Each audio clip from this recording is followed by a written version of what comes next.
Thanks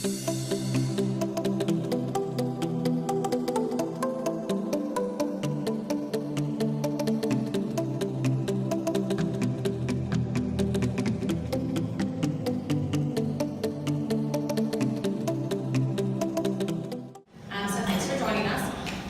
This session is working with brands. So we have up here 3 awesome local influencers that we're going to be talking with, asking some questions, and then of course we'll have Q&A at the end. I do want to do a quick shout out, and I will say my bad. We're supposed to have pretty slides. I had them ready, and I had the wrong adapter. So, you know. But our sponsor for this year is $3. Our first 2 days of Tampa Bay Startup Week was over at $3 Brewing over in St. Pete. So cheers to them. Literally, their beer is great. They have new cider too. So, our lovely panel, we have Kayla Brubaker. I actually met her through Tampa Bay Bloggers. She's a local influencer, has an adorable husband and puppy. There he is. He'll take all the credit. Next, we have Lauren Gay. She travels a lot, and I have a lot of wanderlusting going into her Instagram, following her Instagram. Then we have Ryan Hintze. He's just awesome. So he has his own company, and he's been working with brands for quite a while. So let's get started. Woo. So first even though I gave you a quick little intro, I am going to have them go down the line. Give me your little elevator speech. We're going to find out who they are, what they do, and what their niche is, so that way you know what type of influencer or blogger they are.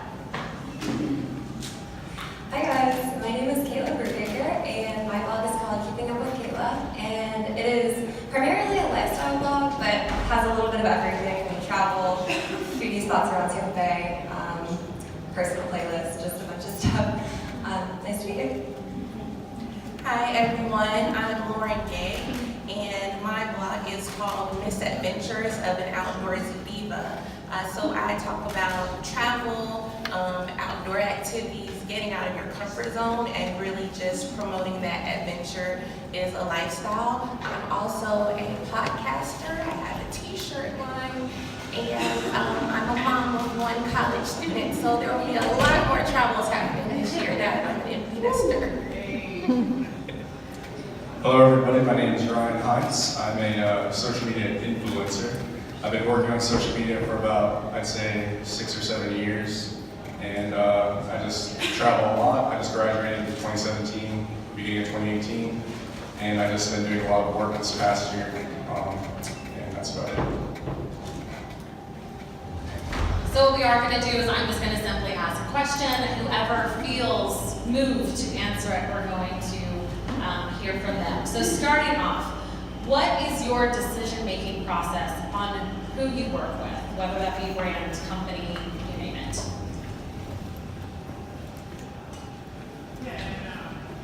Okay, so I think it kind of depends on if the brand reaches out to me first or if I reach out to the brand first. Normally, if the brand reaches out to me, I try to research a little bit, go to their website, see what they're all about, if it's going to match what I'm all about. And if it doesn't seem like a good fit, I normally decline. If it's me approaching a brand, I kind of try to come up with ideas for content or ways that it's mutually beneficial for me and the brand. So that's kind of the decision-making process in my mind. Very similar. If it's a brand and they're reaching out to me, I look at their website, their content, their social media to see kind of other things they've done, maybe other people they've worked with. I have a specific niche and a specific core audience, so if it doesn't fit with that aspect as far as my core audience, then it's usually something that I'm going to decline. There have been times that I've had to say no to some really awesome things just because their CEO was poopy. So, I look at those things. I look at, their leaders and what they put out on Twitter and those kinds of things, because that's where people tend to rant, is on Twitter, and you may not catch it, just on Instagram or even on Facebook. So I always go to Twitter to kind of look for just who's representing them and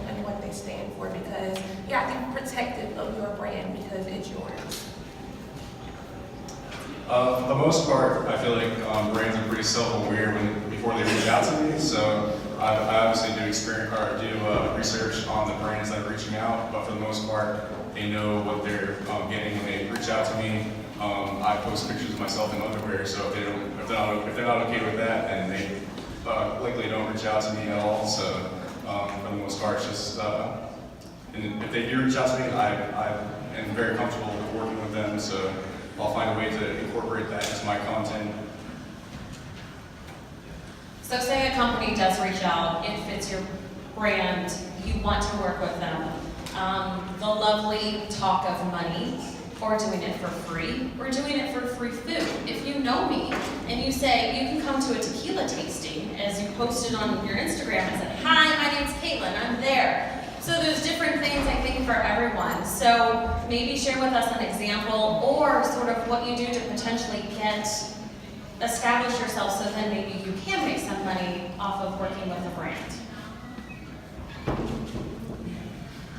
So that's a great question, and definitely something that I am working on. So in the beginning of my blogging career and my Instagram career, I really was like all for exposure, like all for free food, and I still am. Like if I feel I love free food. So does my husband. So I mean, it works out really well if I can go review a new restaurant in Tampa Bay or anything like that. Recently, I've gotten a little juicier with brands. So if a brand reaches out, my first question now is, what's your budget? And it's a little uncomfortable at first to ask that question because one, you don't know if they have a budget.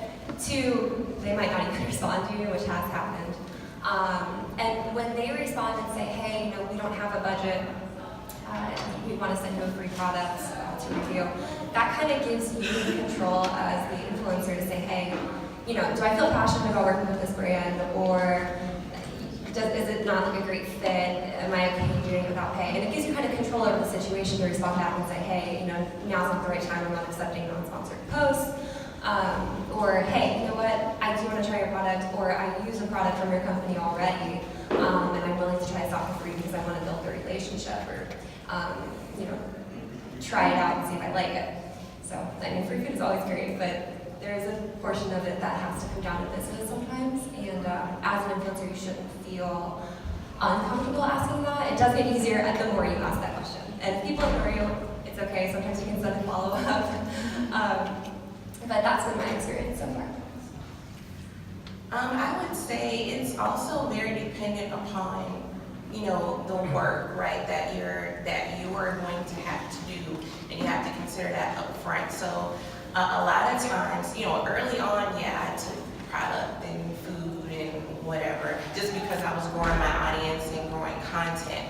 I don't have a content problem anymore. So I have to be very cautious of I'm the only person writing on my site. I don't have a staff, I don't have a team. So maybe I'm willing to do something that's not paid, but you're not gonna get a full blog post, right? Maybe you're only gonna get something that's on social media, or you're only gonna get a write-up in my Facebook group or on my Facebook page. You kind of look at the different things that you can offer the brand that may still satisfy what they're looking for, but you're not selling yourself short and not being paid for the work that you're putting in and that you're worth. When it comes to travel specifically, that's a whole different beast. You have a lot that will pay for your travel, pay for your transportation, for your activities, for your room and board, for your food, for everything, and maybe you're not getting paid a monetary amount on top of that. A lot of that's going to depend on your audience and where you fall, and I've been fortunate to have both, right? But there are some that'll say, well, we'll pay for your stay, but we can't get you here, so you just have to weigh the cost and the benefit and the pros and cons and see if it's worth it.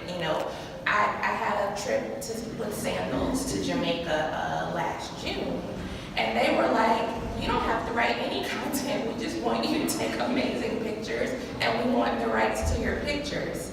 And honestly, that's actually worth a lot of money. That's actually worth more money than my content, because I have the rights to my pictures can be used for all kinds of things. So we had to to meet in the middle, because I was like, I can't give you exclusive rights to all of my pictures. Like, I just can't do that, even though this is an amazing trip. This doesn't add up for me, so what else can I do for you to make this balance out? So it's a negotiation. Don't be afraid to push back. Don't be afraid to just get creative with what you will and won't do. And when you set that up, be very specific about, I will provide this, I will provide this, I will provide this. Don't leave anything up to interpretation. And that way you're not overtaxed, but you are getting, what you're worth.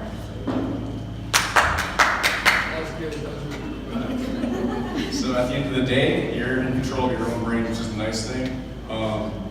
At first, I did not charge brands to be featured on my platforms.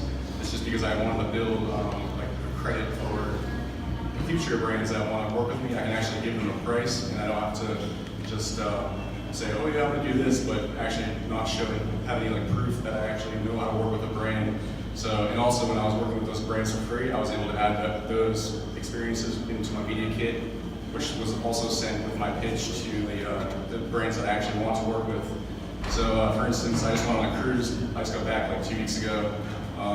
It was basically a dating app. They just wanted people on board that were influencers. So it was basically a ship full of influencers, and it was all paid for. And it was just a really awesome experience. And that was like one of the first, like in the past year, that was probably one of the first things where I actually didn't get paid for it. So it's just, you have to pick and choose and see what's best for your brand overall. And I will add to that, there's nothing wrong with accepting things for exposure. You just have to find a balance. So for instance, I work with National Park Trust, which is actually a nonprofit that works with the National Parks Organization, and they have an annual event to promote kids going into the parks. So that's not paid, they're a nonprofit. If I write about the outdoors, I'm passionate about our national parks and those things, so that was just a natural fit. But what happened with me working with them into the years and we were a relationship, I was able to use that platform to get myself on TV. So I used that to get on Tampa Bay's Morning Blend. I used that to get into Outward Magazine, into national publications, because I'm partnered with this national brand. So that benefited me in the long run to get way more exposure than I could have ever gotten on my own, and also to form partnerships with other people. So exposure is fine. It's not, there's some people that are just 100% against it, and I'm not. But you just have to, it's strategic is what I would say in what you do. Just be intentional about it. Since we did just talk about money and did just talk about what we can offer when a brand reaches out, what is your take on a media kit? And does anyone not know what a media kit is? Okay, so a media kit is really just sort of it's an online resume. So you will have your headshot, obviously all the locations where people can find you, so your website, Instagram handle, Facebook, the run of it. And then also just a little blurb on who you are. And ideally, maybe even mention it in there what type of brands or companies you would like to work with. And then brag on yourself and say, I have worked with Lululemon before, as an example. So there's a media kit. Take it away. So I actually just created a media kit within like the last, maybe 4 months or so. Yeah, I got business cards, yes, yesterday. So if you need business cards, I have mine if you want them. Right. But really. No, but media kits it almost gives the whole process like an ease, right? I mean, all of your information is in one place. And just like Caitlin said, you have your following on there, you have a blurb about who you are. It's just an easy, mine's a PDF format. I can just grab the PDF and respond to a brand with it and say, hey, here's my media kit. And it's also a great negotiating piece as far as, hey, if you want to talk further, I can send you my media kit. It's definitely been a great tool the past few months that I've had it, and I wish that I had gotten it sooner. But I didn't know the importance, and now that I have one, I'm like, how did I go that long? I've been blogging and keeping up with Kayla for like 3 years. I'm like, how did I not have one before? But yeah, definitely a great tool to have, for sure.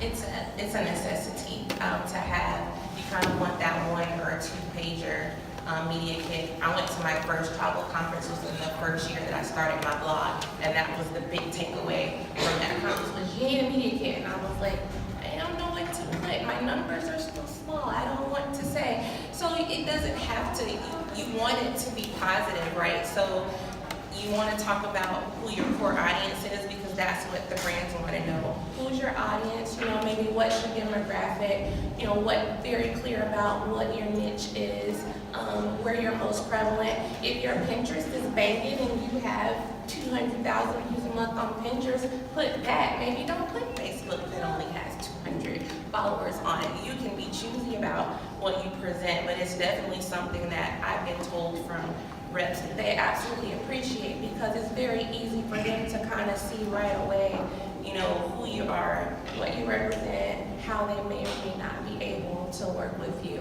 And then you can expand once you get a little more established. You may have a pitch deck, right? That's a little bit more intentional for certain opportunities that you're presenting for, and they're tailored specific to what you're asking, you know, of a brand. I used to have the letters, but now that I have a pitch deck, I'll never go back because I can just go back and I can edit it and tailor, you know, to that specific brand that I'm trying to work with. To be honest, I don't even have a media kit. I use a website. I have a website and basically connects all my socials as well as every single time a brand is tagged that I'm working with has like an ad or hashtag sponsored post. It basically automatically adds to this website so that way, let's say I worked with the brand yesterday and I want to pitch to a new brand, I don't have to go back and edit that PDF or that basically file that has to be sent and re-exported into a PDF and sent to the new brand. And it just automatically updates. And if you guys want to write it down, it's called fohr.co. It's basically just a small startup that I found in New York City that just takes all that information, puts it onto one nice page that you can just send the link to any prospective brands that you want to work with. I will say that Four is also awesome. They tell you how authentic your followers are and how authentic you are on Instagram specifically. Going back to the media kit, support small businesses and grab one that's already created off of Etsy. That's what I did. And then I added my own colors that matched with my brand. And I don't know when I last updated it, but you should probably update it maybe monthly, bi-monthly, so that way your numbers are up to date. Can you say that again? Website? Etsy, Fohr, F-O-H-R. Is it free? Yeah, it's free. I believe that maybe they'll monetize it along the line, but right now it's free. And you just log into each one of your social media accounts, and it's real time, so it updates automatically. What's that say again? The site is fohr.co.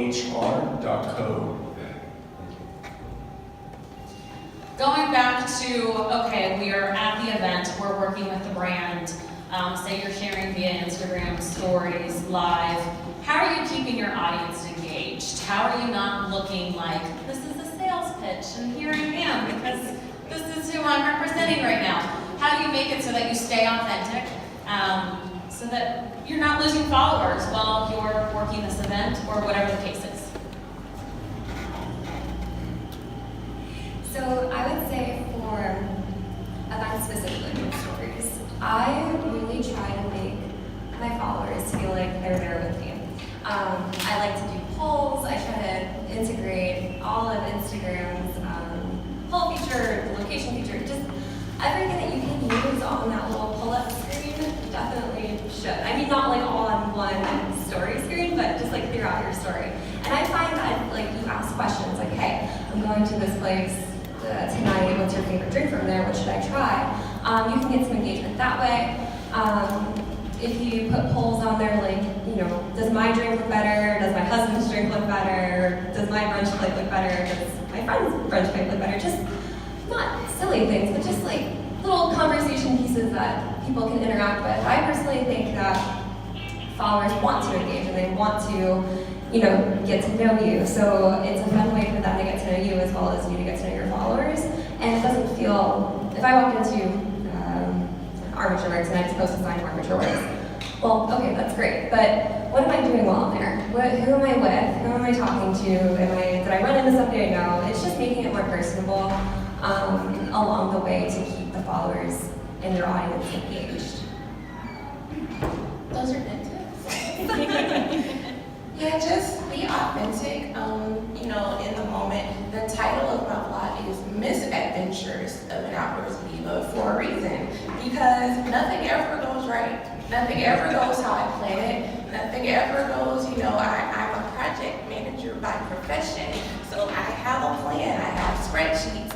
It doesn't matter. Especially when you travel and when you're doing adventurous things in nature, because Mother Nature doesn't care about your spreadsheet. If it's gonna rain, it's gonna rain. So you have to just make the best of it. So I don't hide the bloopers. I don't hide the mistakes.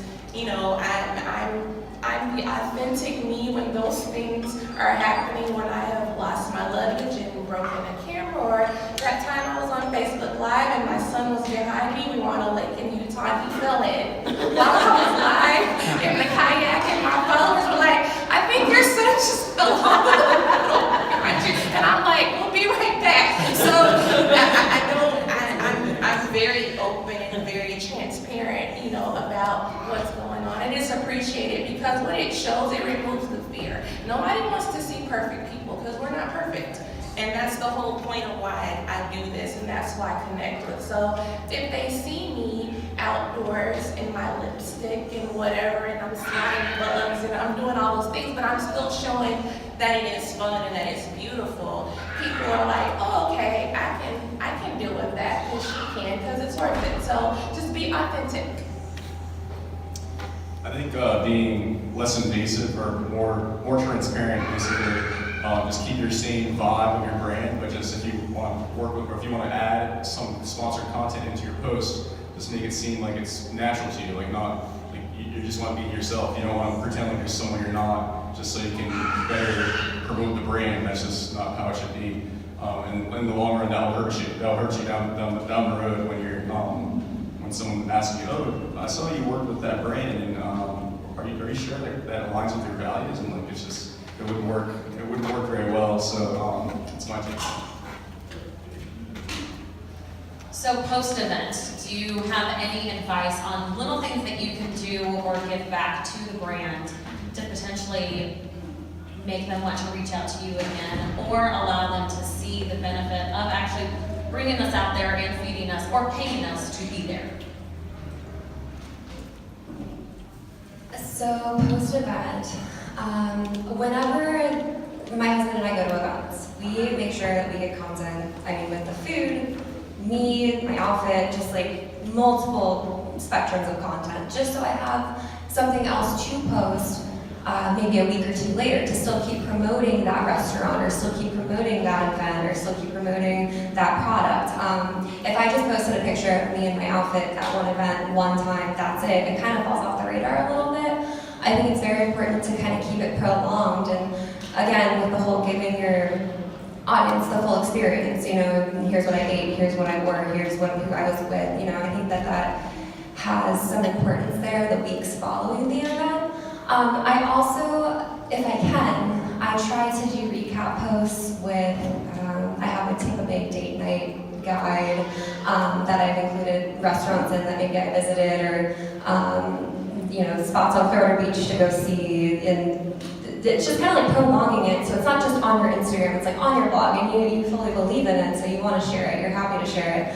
And the more you can prolong it and show your followers the different aspects and different perspectives of it, I think it looks better for you, so it's not just like a one and done type situation, it's a belief, like you enjoyed going, you enjoyed eating that food, you enjoyed the atmosphere.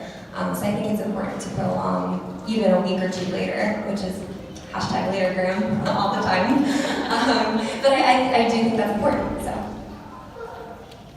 I think one thing, they do like to see actual feedback and testimonials. So if somebody, it's not always going to be directly on my blog or somewhere, or assume that they'll see it. So if I've written about a place or a location or an activity, and I got a lot of really good feedback of like the comments and stuff like that, I'll screenshot them and send send them to them. Just put together and say, hey, just reaching out. Thanks again for having me at XYZ. You know, here's what some of my followers had to say, you know, when they saw my experience with you. You know, it was great. And they're very appreciative of that, because that's showing them real time that you are an influencer, right? You have people who are saying, I like what you did and I want to do it and spend my money there too. So that's really tangible for them, and they appreciate that. And it makes them want to come back, you know, and work with you again. And don't be shy about, I'm really big on Pinterest. That's like big for me, and that's what keeps my content churning. So over time, if I have a pin on something that goes viral, I'm not shy about reaching back out to that PR contact and say, hey, look at this pin. This pin's been pinned over 1 million times, yay us. And they're like, oh my God, that's awesome. And maybe they'll repin it too, you know, so just encouraging them to say, I created this, would you like to use this? Sometimes they don't understand, you know, what they should do to also help make the experience worth it from their perspective, from the things that you create. So giving them, you know, actual testimonials and stuff like that is a really good look. I think over-delivering on whenever you're given the opportunity to work with the brand is very beneficial, because like if you want to work with them in the future, they will remember you because of what you did, and not just because of just you're not just another person that they want to work with, or that's working with them basically. For instance, I stayed at a hotel for like 3 days, and they basically. Obviously, they comped the stay because I told them I was going to do a shoot at their hotel on their property. And to this day, I still post content from that experience, and I probably posted like 10 or 15 posts that were taken on that on their property. And I basically tag them every single time that I post. So every single time that I post, they're reminded, oh, we want to work with them again. So it's just an ongoing relationship that's becoming very valuable to me as well as them. So. To piggyback on what Lauren said, I snagged this from the Never Have I Ever guys, Ryan and Nicholas. Ryan's heavily involved with Tampa Bay Startup Week, so you might know who I'm talking about. What they do and what they suggested on their stories is whenever you visit, say that you have stories that do really well and have a lot of views, or an Instagram post, if your Instagram account is a business account, we get analytics for free. Take a screenshot of that and include that in an email that's a thank you for letting them come try your place. So that way they have like something sort of tangible, it's virtual, but tangible that they can say, look, this was viewed over 1,000 times, so even though, probably more than that, but so even though, say you only have a few followers, you can see, look, more people even saw this, you get the gist. So how do you set yourself apart? There's a lot of influencers out there, there's more so than when I know I got into vlogging. So how do you set yourself apart so that brands and companies want to work with you? So I think this is a constant battle, at least for me, just because it is so important to set yourself apart. I mean, it's not, I don't want to use the word oversaturated, but there are a lot of influencers everywhere. I mean, Tampa Bay and you know, New York, like they're everywhere. So I think what's important is to, when you go to an event, or when you go to a restaurant that you like, or you have an outfit you want to share, I think it's very important to kind of give a unique perspective in the sense that if you go to an event where a lot of bloggers and influencers are gonna be, and you see them all posing in front of the same wall, go take a picture on a different wall, or go take a picture outside, or go take a picture with the drink, or go take a picture with the food. Just try to do something different, because as soon as brands search that hashtag or search their location, or if anybody searches that location and they see the same pictures over and over, to me, that's not interesting. Like, you want to set yourself apart. So if they see a picture in there that's different than what's on the feed underneath the location or what's on the feed underneath the hashtag, that's valuable to have someone who has a different perspective. And I'm the worst, because I do go to events, and if I see someone, all people taking pictures in front of one thing, I'm like, okay, that Instagram lesson, we have to go take a picture outside. Even if it's like a crazy, I don't know, you just try to capture something different, and I think that that's important. Also, also, I think coming to things like this and, putting yourself out there and being a yeser in a lot of situations and taking on opportunities that you wouldn't normally do. I was so nervous to come up here today because I've never done a panel. I'm not a super big public speaker or anything. But just saying yes and getting that exposure and getting that experience, it can really set you apart in some situations. So it's important. I think what has been successful for me to set myself apart has just been having a very clearly defined niche, right? So I have now my friends and other bloggers, people who are readers right now will tag me or send me and something and say, hey, this sounds like something crazy you would do. So they know if it's jumping off of something, if it's outdoors, if it's travel, if it's unique, if it's different, if it's out of your norm, I am the out of your comfort box. Like, that's me, that's what I'm known for. So it is very important if you want to be successful and get to the level of working with brands and actually making an income, you need a niche. You need something that sets you apart, whatever that may be. And your niche could be your core audience. You may talk about being a vegan or whatever it is, but what different spin can you put on it? My core audience is Black women. It is. Because that's who listens to me. I have lots of other kinds of readers, but that's my core audience. That's who reads my stuff. That's who supports my stuff. That's who's looking at me because it's relatable. So if you're looking at as far as from a brand's perspective, am I looking to diversify who my customers are? Am I trying to work with more Black women? Oh, okay. And so you put things like that in your description. You also talk about it in your media kits and the Twitter handle.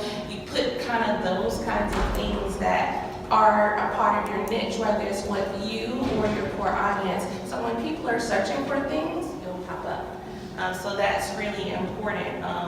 It's all over my About Me page, exactly who I'm targeting. So there's no question about it. They know what they're getting. And if who they're looking for is who my audience is, then we're fit.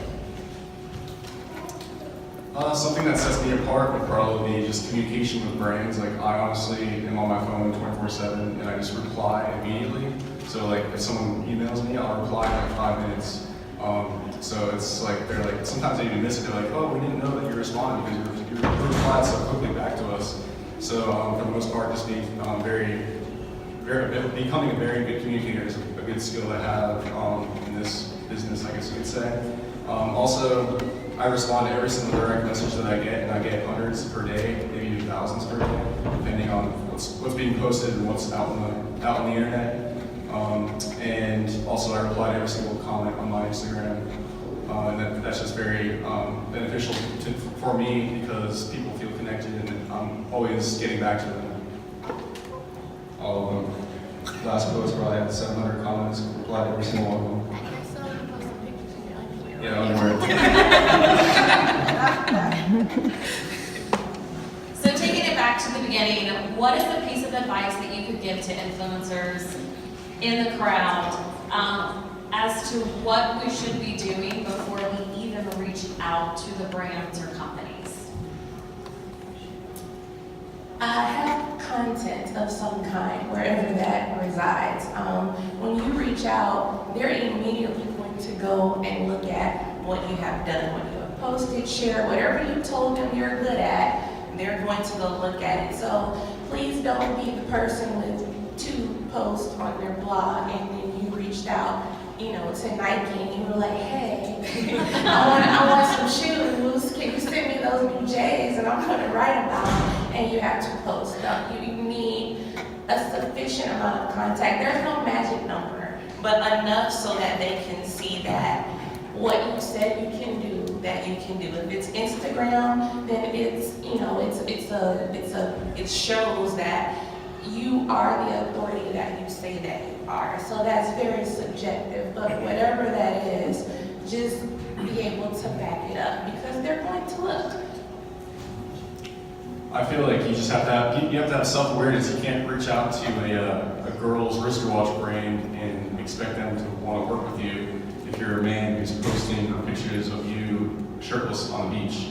So a lot of times people think like, oh yeah, Nike will want to work with me, but if they look at your page and it's clear that you don't align with their brand, there's no reason for them to even respond to you because it's just like spam. I 100% agree with having content built up before you reach out. I think that's an awesome tip. Actually, a personal experience of mine was, I think maybe a year or two into blogging, I reached out to a hotel in Clearwater Beach. I wanted to collaborate with them so bad. But at the time, I was still so not, I guess, ready or, professional about it. And I was just kind of like, yeah, I want to collaborate with you guys. I'll be down there for my birthday weekend, this whole thing. And it turns out, they didn't want to work with me. Well, I still went to the hotel because we already had, the plan to go. And what I did was, while we were there, I not pretended, but I treated it as I was there for a sponsored stay. So, taking pictures that I would have taken if it was a collaboration, and just kind of proving myself that way to show what I could do if a hotel did agree to give me a sponsored stay. Now, last year, I actually landed my first sponsored stay in Daytona Beach, and that was one of the references that I used. I was like, hey, I did this on my own, I wasn't paid for it. I literally paid to be there. I wanted to be there. I did this without any kind of compensation, and here's what I'm capable of doing, and it worked. I mean, if you have that, it's almost like an online portfolio kind. I guess that's the best word for it. If you have that content and that experience and that you can show what you can do, you just have so much more to fall back on and so much more to show to not make these places work with you, but give yourself a better chance of them saying, okay, hey, yeah, this girl can do it or this guy can do it. Let's take her up on it and see what we can do. I would say if your thing is product reviews or whatever your thing is, talk about those things that are organic to you anyway. Talk about them all the time. So if you're already talking about just, this is my favorite restaurant, or this is my favorite shirt, this is my favorite brand, talk about those things that you actually genuinely like. And then, when you do apply, just like Hill was saying, then you do have something to show that, I already do that and I already influence people, even though I wasn't being paid to do it. And there are so many people that see that post that I did not paid, and they're like, oh my gosh, I thought you totally collaborated with that hotel because of how much work you put into that post. I mean, it just is, that's how it is. It's so crazy. I mean, I didn't expect that kind of reaction, but I mean, people believe that you do such a good job that you actually had a collaboration there when you didn't, and if you can do that, you got it. And to piggyback on Kayla, I think that it also makes the brand or company aware of what you can't do, because even though they did say no, you could have followed up with an email and said, hey, I stayed anyway, I had a great birthday, here's what I've done. So that way they can potentially reach out to you in the future, but allows them to actually see that, hey look, I am capable, I am an influencer who sometimes does have a negative connotation, but yes, I know my stuff and I'm still going to share what I love. So I'm going to let you guys brag. Share of an experience of where it was just an absolute win or a big success for your brand, for your blog. But share with us a few details on a few takeaways on how it can help us potentially work with brands. Loaded question. Okay, I'll start. So I recently got accepted for a campaign with a yogurt company, Chobani, who I do love their yogurt. I am a firm believer in Greek yogurt. So I applied for this campaign, and I apply for campaigns almost daily. I mean, I don't stop. So this one I actually got. It was my first blog post campaign that I actually applied for, gave content ideas, and got accepted to. So excited. I'm actually still working through it because there are a lot of details involved. So I think my biggest takeaway is pay attention to the details of whatever campaign you're applying for, whatever contract you get. I actually shot a picture of the wrong yogurt because the branding was so similar on both of them. And I mean, totally my fault. I should have read the front. I own up to it. I should have read the front of the yogurt, like, to know which yogurt brand or yogurt line they wanted to promote, so totally my bad. So I think just paying attention to detail, and I'm a detail-oriented person, but that was hard to find out. I found that out maybe 2 weeks ago, so yes, next day, reshoot. But yeah, just pay attention to detail if you're really gonna apply to work with these big brands, because the content's rolling out, it's all good, but I don't want that to hinder any future opportunity at Trapani. So you need to pay attention to what you're signing up for and the details of the campaign. Let's see. I guess the one that probably is the post that keeps on giving. I was found by a media company, a PR company that represented a resort in Utah that has stage coaches. I don't know if you may have seen it before. So instead of a tent, they have stage coaches. They have like these luxury glamping tents. It's beautiful. It's like right up my alley. I was like, yes, that is something that I would like to do. So my son and I went for this trip and we did the stay, and they treated us amazing. To get to where this place is, it's not like in a city. It's like Bear Lake, Utah, which is like nowheresville. So you have to fly into Salt Lake City, and then we had to drive to Park City, and then drive to this place. So I worked it out. I was like, okay, well, why don't we stop in Park City? I've never been there either. Are there things we can do there? And they were like, well, let me see. So we'll collaborate with their CVB, which is the Convention Visitor Bureau, also known as a tourism board. So I ended up working with 3 different people. So I had the PR people who were representing the resort. I had the Park City Tourism Board. Then I had the Bear Lake Tourism Board. So that's 3 different people over 4 days. And we did like all kinds of stuff. It was amazing. And so from that, I had so much content. So I wrote multiple posts. I did list posts of like why you should go to a ski town in the summer. Then I did a post just about the glamping experience. Well, that one ended up going viral. It ended up on Huffington Post. I was on like the front page of the travel section. So for this PR person, she was like over the moon, because that wasn't even what they were expecting or looking for. And then the other piece of that for Park City was that that's a viral pin that's still being pin and pin and pin and pin. And then I had photos that were so good, I've been able to sell a lot of them as stock photos. So now they're recognizable, right, of where the location is. And people are like, where was that? So that was 2 years ago. And it's just content that keeps on giving. And so they were like, we want you, we would love for you to come back. And I haven't had the time to say yes, fortunately. That's like a good thing. But I think it's just one of those where when you have really good content and a really good experience, look for other places to promote your content. So look for travel magazines and other outlets, and collaborating with bloggers who are bigger than you, who may be looking to do a collaboration or a list post. I promote them all the time when people are looking for, I want the top 10 places to live. Oh, I have a place for you here. Here they are, and link to them. So you look for other places that you can promote that same content and that brand, and that goes a really long way with them.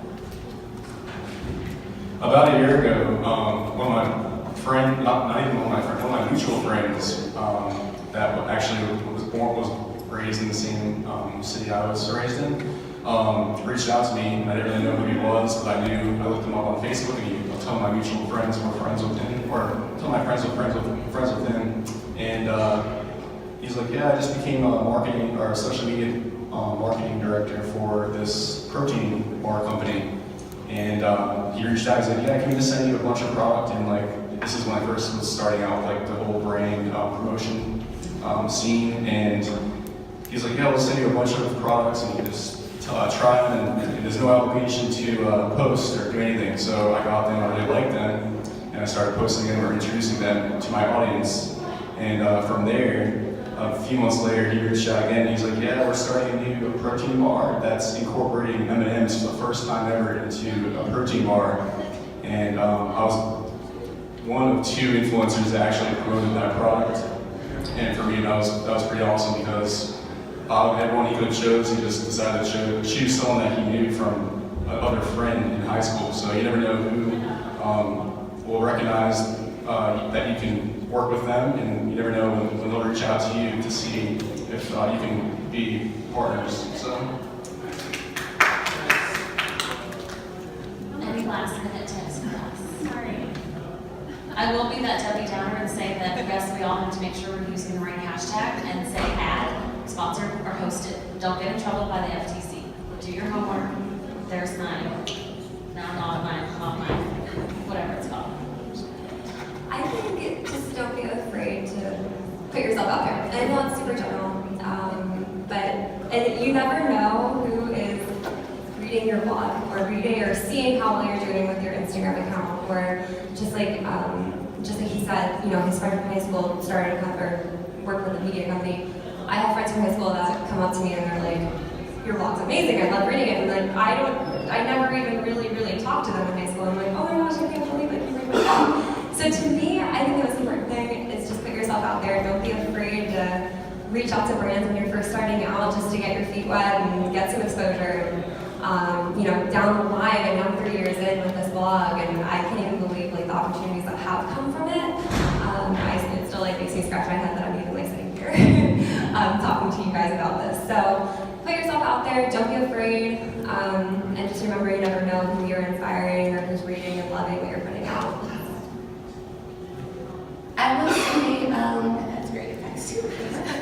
But also just do what you say you're going to do. Whatever you have agreed to and told the brand that you're going to do it. And life happens. I've had things happen where I was supposed to do something in a certain time frame and I couldn't do it. Things happen, but be honest with them. Most of them are very understanding and appreciative of it. And so just be honest, be transparent about it, be upfront about it, and deliver what you're saying you're going to deliver. And then I would also say handle your business side. So even if it's not a formal contract, you need some kind of whatever you want to have in writing so that it's clear about what you will deliver, what they will deliver back to you, so that you have some recourse. So, handle your business part. You want to make sure that, that you do that. And then just go for it. Don't be afraid to say yes. Don't look at every opportunity in such a narrow lens that you think it can't work for you. Just think creatively and outside of the box and go for it. To piggyback off that, I would say being in communication, like with the person that you're working with, is really essential because, for instance, I just moved into a house and I was renovating it, and I was doing some promotions with some people, like for instance, for furniture and beds and whatnot. And one of the brands was like, "Oh, we need our post now. We need our post now." And I just had to explain to them, like, I'm working on it, but I'm doing a lot of other things. And they were like, "Sure, no problem. Just send it to us whenever you can." So like, if I wouldn't have reached out and said like, "Yeah, I'm working on this right now, but I'm for sure gonna deliver on this product or project," and you just gotta be transparent with them.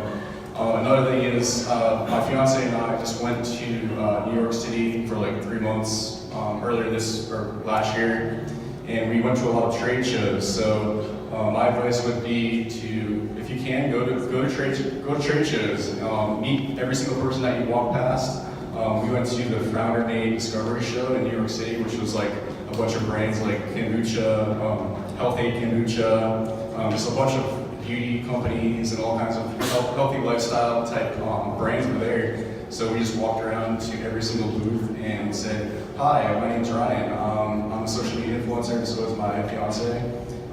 We would love to collaborate if there's an opportunity. Just give us your contact information, and you never know, we could possibly work together." And with that information, I basically have built like a spreadsheet of over like 500 brand contacts, not info at company.com, it's Michelle at company.com. So it's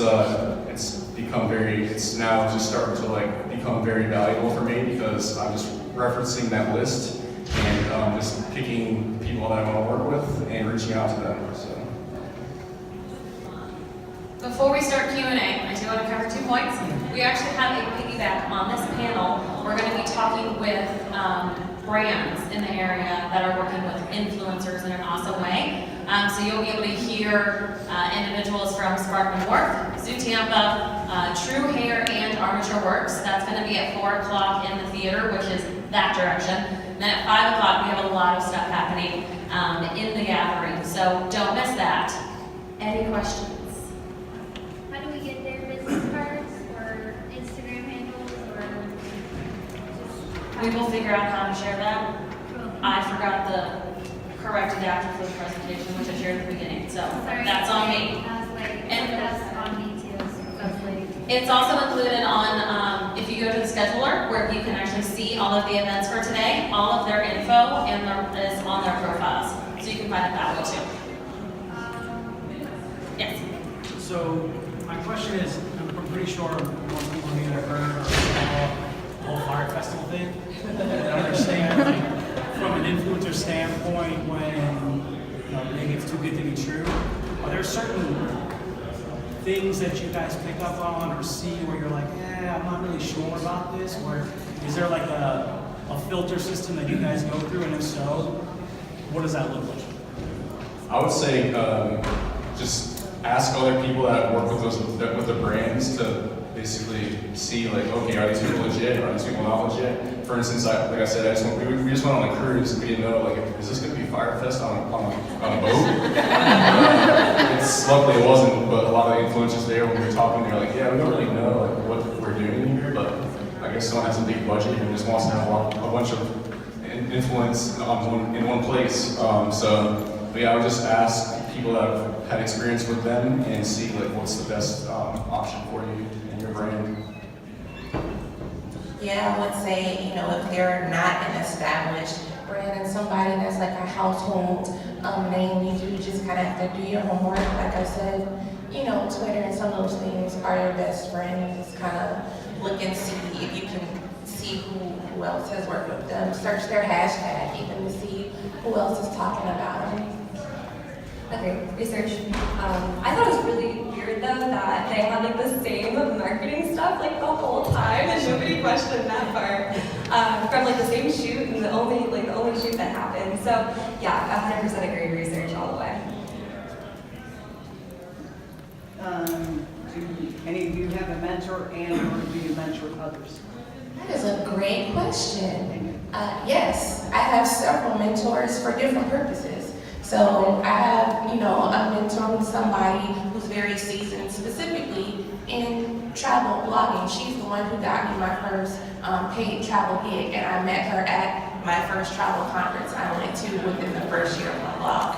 So I would say that I have a mentor just on the business side, because trying to monetize this, you need multiple streams of income. So just somebody that I look to who's already doing that, and I didn't know her from Bob. I followed her on social media and I was a fan, and I just got her DMs and I was like, hey, so I think you're awesome. Would you talk to me? Do you have time to jump on a FaceTime with me? And she was more than willing. And so now, 5.5 years in, I do pay it forward. I do have a couple of people that I kind of mastermind with on a regular basis to help them. They keep telling me I need to launch like a workshop. I haven't had the time, but that's something I would like to do. So I don't have a mentor or mentees or anything, but I'm always more than willing to answer questions that my audience has about blogging or Instagram or how to get started and what would you recommend to a new Instagram or a new blogger. I think that that's important to give that back, because sharing those experiences, it's only helpful. I mean, people can learn from what you've gone through, and it's important to give that back.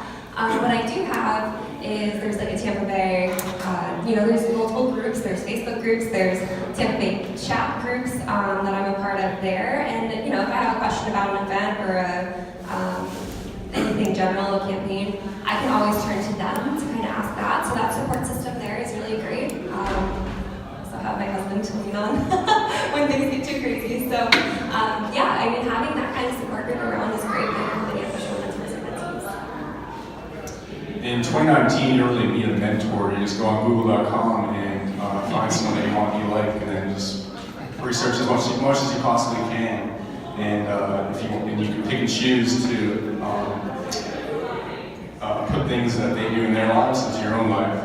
And I actually do have a mentor, and like I said, I pick and choose the things that I want to add or that I want to put into my own life, basically. And it's very helpful because they have experience that you might not yet have experienced, and you can learn from them through that. So. I know you didn't ask me, but I don't have a mentor, but working with other people that do the same kind of thing makes a world of difference. Because then you guys can play off each other's ideas, and it's nice just to be able to sit and chat with someone who is doing the same kind of work that you are, because then it reminds you, I'm not alone, which is always a nice feeling sometimes. So, I think the four of you should have a meetup. Seriously. I love you. I like that. You know, pay it forward.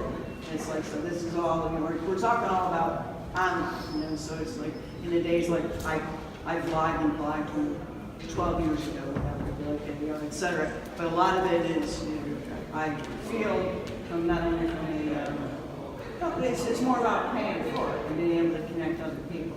So I think that, you know, when we have Tampa Bay Startup Week, it's like this young lady right here is an amazing, you know, influencer, and I met her, you know, I met her, how did I do? I forget. Twitter, maybe. But it was, yeah. So I think that we need to take a lot more offline, and that's what I'm going to say. Like I used to go out there and say, everybody's King.TV, and how you doing?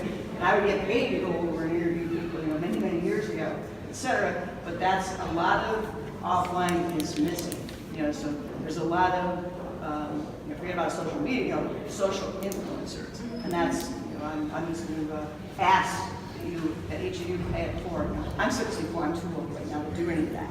And just posh. I agree because like a lot of the time when you see people in person that you've only seen online, it's like, what the heck? It's like you've been catfished most of the time. Catfished, like you think it's someone else, and you're like, oh wow. I went on a fitness cruise. Once again, I keep talking about this fitness cruise. I went on a fitness cruise, and I'm like 6'6". And you see these people that are like 4 feet tall, but on Instagram they look like they're like 7 feet tall and they're jacked, but really in person they're like 4 feet tall and they're like very scrawny. So it's like, oh my gosh, I definitely agree with you. More has to be done offline because these people that are all like these gods on Instagram in real life, they're very, I guess, I don't know, they don't have a good image. So let's put Tampa Bay on the map and see if we can. put Tampa on the map. I like that. So you were saying you look online and you pick and choose. Do you mind sharing what type of mentor you have? Is it a fitness mentor or like what category you're in? The mentor I have is actually nothing to do with social media at all. It's more on just, I have an interest in Amazon, so like he's a very, very good Amazon seller. He does millions of dollars in sales per month. And it's just him. So he's just a very business-minded person that I really admire, and I really gain a lot being around him. So Does he live in Tampa? he actually lives in San Diego, so he doesn't live So in you got Tampa. FaceTime. Yeah, I got a FaceTime or fly, so. Thank you. And we've got time for one more question. I didn't even know choose. Go ahead, sorry. You sat up front again. Okay, so there are platforms out in the web, like you, right? And also mobile apps where you can connect with brands, like Influencer, a couple of ones. Do you guys use them? Yeah, I use, one of them is Influencer IQ, I believe, but there's ones like Revfluence, I get an email like every single week that says, oh, come join our program, because like there's multiple, like I say, there's probably like 50 different websites that brands use to facilitate partnerships with influencers. So I would say just be a member of all of them, but a lot of the time, there's like a big a site that has the most brands on it. Do you recommend it? I'd say Which one? they always change the name. So one just had a name change. I think it was Revfluence, but now it's Influencer IQ. I don't know for sure, but when I reach out to brands, a lot of times they say, oh, let's just talk on this website. So they want you to make an account and then have all the communication done on that one website. So you just gotta see like which one has the brands that you want to work with under their software. One that I get a lot of work from, that's how I got my sandals trip to Jamaica, was Commission Junction, actually, CJ affiliate program, but it's not necessarily just for advertisements. They do also, look for influencers for other things. I use Blog Meets Brand, Tap Influencer, Linkia. There's others, like he said, that I've signed up for over the years. If you search for something like, influencers, what are they called? I don't know what to call them. Affiliates and networks, really, is what they are, influencer networks. You'll find a lot, and so what they'll do is, for instance, Blog Meets Brand has one now. They'll post from their CBD from Pigeon Forge, Tennessee. It's like, hey, we're looking for bloggers. This is the pay. This is what you get. If you're interested, apply. You connect your social media accounts, and so they see real time if you meet their threshold for what they're looking for. Once we get our information out there, if you shoot me an email or DM or something, I don't mind giving you a list. And I do exactly, I think you were typing them up. I do that too when I'm at events and I find out new ones. I'm like, oh my gosh, I have to write this down and check it out later. But there's Massive Sway, there's social fabric. I was ready to share. Oh my gosh, all the right here. Collectively, my social native is one that I've gotten a ton of Instagram campaigns for. The pay is smaller, but it was definitely great for starting out, and I still check it almost daily just to see. And I think that's the other thing is, you can get bombarded with emails from all of these networks that you're a part of, but if you go to the website and just kind of sift through and set your preferences to, okay, I'm not a mom, so I don't really need a baby influencer stuff. But you can set your preferences in certain websites, and it's easy to get bombarded with ones you won't necessarily apply for, but every now and then there's a really good one that comes up.